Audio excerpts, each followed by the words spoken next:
Olá, lembrando que esse é o nosso terceiro vídeo de uma pequena série em que a gente está explorando um pouquinho o que é a metodologia FEL. Voltando então ao desenvolvimento dos projetos, uma primeira fase é o que a gente chama de fase de originação dos empreendimentos, que eventualmente pode estar unida à primeira fase, que é o FEL 1 ou Front End Loading 1, que é a análise do negócio. Ou seja, há empresas em que há uma certa separação entre as fases, até porque a originação pode ser desenvolvida por uma equipe distinta ou parcialmente distinta da equipe que trabalha com FE1, ou em outras empresas essa distinção não está tão clara, portanto, a originação e FE1 compõem uma única fase. A gente sabe que os empreendimentos de capital são, como a gente já havia visto, muito caros, muito complexos, e o próprio estudo de viabilidade desses empreendimentos, que se num primeiro momento vai envolver, sobretudo, análise de índices econômicos e de estimativas que são mais grosseiras, entre aspas, né? Grosseira talvez não seja a melhor palavra, mas enfim, estimativas que têm margens de erro sabidamente maiores. Quer dizer, ainda que a gente faça isso no primeiro momento, a gente sempre vai precisar fazer alguns estudos preliminares, realizar estudos de campo, prospecções, ou seja, vai envolver uma equipe grande de pessoas. Então, a simples análise, o início da análise de um projeto de capital já custa muito dinheiro. A gente pode gastar aí dezenas de milhões de reais, gastar meses para chegar e dizer assim, não, realmente não vale a pena estudar um pouco mais a fundo esse projeto. Quase como se a gente dissesse que lá no início do FE1 a gente estaria interrompendo ou abortando o projeto. Por isso que é muito importante a gente estudar se vale a pena estudar um projeto. Em outras palavras, quando eu, entre aspas de novo, jogo para dentro de FE1 um projeto, eu já estou tendo um custo, então eu preciso ter um mínimo de certeza, ou pelo menos uma grande esperança, de que esse projeto de fato vale a pena ser estudado. Isso é o que a gente faz na originação. A originação é como se fosse um primeiro filtro, uma primeira peneira. A gente recebe uma série de possibilidades de projeto, a empresa, dentro do seu portfólio, faz a prospecção de alguns novos projetos. Não é viável fazer um estudo aprofundado, que, como eu falei, pode demorar 2, 3 anos, no caso mais extremo, e eu gastar milhões de reais num estudo desse. Então, eu vou fazer um pré-filtro, que é justamente essa fase de originação. Por isso que eu usei a expressão verificar se vale a pena, ver se vale a pena o desenvolvimento do projeto. Nesse sentido, então, essa fase de originação do projeto, ela tem algumas atividades. Então, o que eu vou fazer no que é originação e que eu estou chamando aqui de FEL 0? Vou determinar quais são os principais atributos de um projeto. Ou seja, por que eu quero começar a estudar mais a fundo esse projeto? E aqui eu vou verificar quais são os diferenciais que ele tem e que, sobretudo, estejam sintonizados ou em sintonia ou alinhados com o portfólio de empreendimentos da minha empresa. Então, se no portfólio de empreendimentos eu estou, por exemplo, decidindo que eu vou priorizar parcerias internacionais, fazer joint ventures com outras empresas para explorar a minha atividade fim, vamos imaginar que seja minério de ferro, ou exportação de petróleo, ou gás, ou uma grande planta de energia, e me interessa me associar a players, a empreendedores internacionais para trabalhar, por exemplo, na Ásia. E eu vejo que esse projeto me dá a possibilidade de trabalhar num país asiático em parceria com uma outra organização internacional. Então veja, opa, aqui eu tenho um atributo interessante para esse projeto. Está alinhado com o meu portfólio e é um diferencial que esse projeto pode ter em relação a outros projetos que não vão entrar dentro do meu portfólio. Aqui, ainda que a gente não esteja fazendo uma análise mais aprofundada da viabilidade, porque isso vai ser feito em FE1, eu vou reunir as informações fundamentais para a tomada de decisão. Então, eu vou ter uma estimativa, ainda que grosseira, de custos, do que a gente chama de CAPEX, o Capital Expenditure do projeto, quanto vai ser desembolsado para viabilizar esse projeto, qual que é a minha estimativa, ainda que bastante preliminar, de qual seria a receita. Portanto, eu posso ter uma estimativa preliminar da minha taxa interna de retorno, do VPL do projeto, do payback desse projeto. e a gente vai procurar, novamente, entre aspas, motivos para cancelar o projeto. Ou seja, olha, eu vou começar a dar uma de advogado do diabo e verificar uma série de coisas que dizem, olha, o alto risco desse projeto tem um impacto ambiental ou socioambiental que extrapola os valores que a gente considera aceitáveis.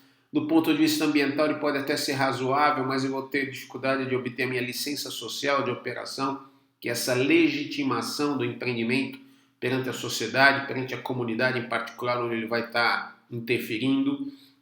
E se eu começo a ver que eu tenho motivos, é provável que eu cancele esse estudo, cancele ali, nem entre na fase de F1. Agora, se ele passou nessa peneira, eu vou começar então a fazer umas definições iniciais sobre o negócio, aprimorar um pouquinho esses índices que eu comentava, que estão exatamente aí na interface de V1. Então, quais são esses aspectos importantes do estudo preliminar que, como eu falei, eventualmente já vão estar dentro de F1, né? Então, nessa interface, nem sempre é clara essa divisão, em algumas empresas esses próprios estudos já estão dentro de F1. Então, eu vou entender o ambiente do projeto. Qual que é o mercado global em relação à minha oportunidade de negócio? Se eu estou trabalhando com nióbio, bom, quem que vai comprar nióbio? Qual que é a tendência de compra de utilização de nióbio por empresas internacionais ao longo desses próximos anos? Qual que é o mercado local em relação à oportunidade de negócio? Independentemente ou paralelamente ao mercado internacional, eu vou ter um comprador a um certo longo prazo para esse produto?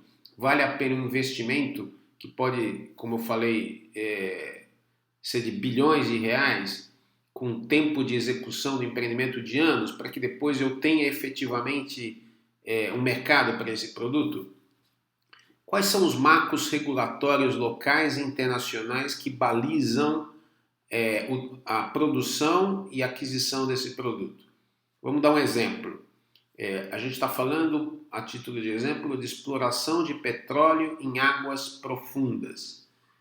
A gente sabe que a regulação disso vai mudando à medida que a gente vai tendo maior sensibilidade ambiental. Vocês se lembram de alguns anos atrás, aquele acidente que houve lá no Golfo do México, em que houve a explosão e a derrocada aí de uma plataforma de petróleo, da British Petroleum, se não me engano.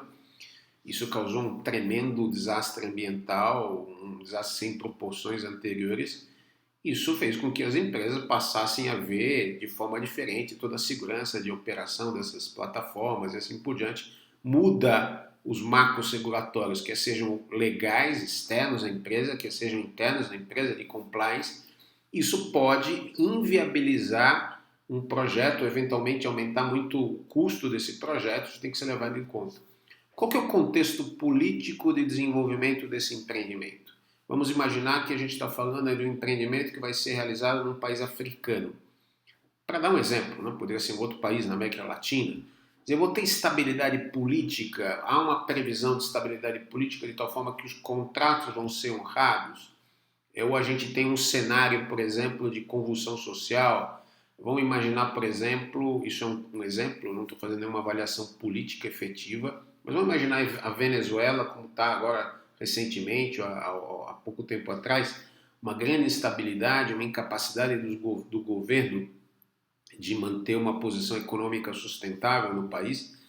De repente, nenhuma empresa vai achar adequado e coerente fazer um grande investimento no país nesse momento, a menos que mudem as circunstâncias e assim por diante. Quais são os aspectos de financiamento desse empreendimento? Quer dizer, eu vou ser o único player dele, quer dizer, todo o capital que vai ser investido vai ser exclusivamente da empresa na qual eu estou fazendo o estudo, ou a gente vai fazer uma joint venture, uma operação conjunta com outro investidor, ou a gente vai contar com recursos do próprio país, ou vai haver um financiamento internacional para esse projeto. Então isso tudo tem que ser levado em conta. E depois aspectos físicos do local, distâncias que geram problemas de logística, clima que geram problemas de operação, a infraestrutura disponível. De repente eu não tenho energia suficiente para inclusive executar o empreendimento. Então eu vou ter que construir uma pequena hidrelétrica ou uma alternativa de energia que me leve a outra energia para começar a própria construção. E isso pode complicar, inclusive as condições de logística. Então, no fundo, eu vou fazer uma estimativa do valor potencial do projeto, pode ser estimativas, inclusive, semi-quantitativas, considerando os aspectos positivos que justifiquem eu dizer assim, olha, eu ainda não sei certamente se esse projeto é viável ou não, ou se a gente vai partir para um projeto mais detalhado. Mas eu estou vendo que vale a pena estudá-lo. Isso é o conceito aí da originação. Então eu vou definir as vantagens diferenciais com relação a outros projetos do portfólio, identificar e entender quais são os stakeholders, ou seja, nós temos a empresa, nós temos um governo do país onde a gente tem a matriz, a gente tem o governo do local onde a gente vai estar atuando, a gente tem investidores internacionais, eventualmente a gente está falando de mecanismos, organismos de fomento financeiro, por exemplo, um banco mundial que vai colocar exigências no desenvolvimento desse empreendimento. Depois a gente tem a sociedade, onde esse empreendimento vai impactar num nível mais macro, num nível mais micro, nas comunidades, qual que é o impacto social que esse empreendimento tem. Isso tudo tem que ser considerado e eu vou definir se eu vou ter potenciais sócios ou parceiros. Insistindo na ideia, nem sempre todas essas análises são feitas nessa fase de originação. Algumas delas podem ser feitas na FE1 e certamente vão ser revisadas na fase de FE1. Mas se ele passou por todas essas peneiras, é como se dissesse assim, não, realmente vale a pena estudar esse projeto e é o que eu vou fazer agora na próxima fase, que é a fase de FE1. E essas fases FE1, FE2, FE3, a gente vai ver os vídeos que vêm na sequência.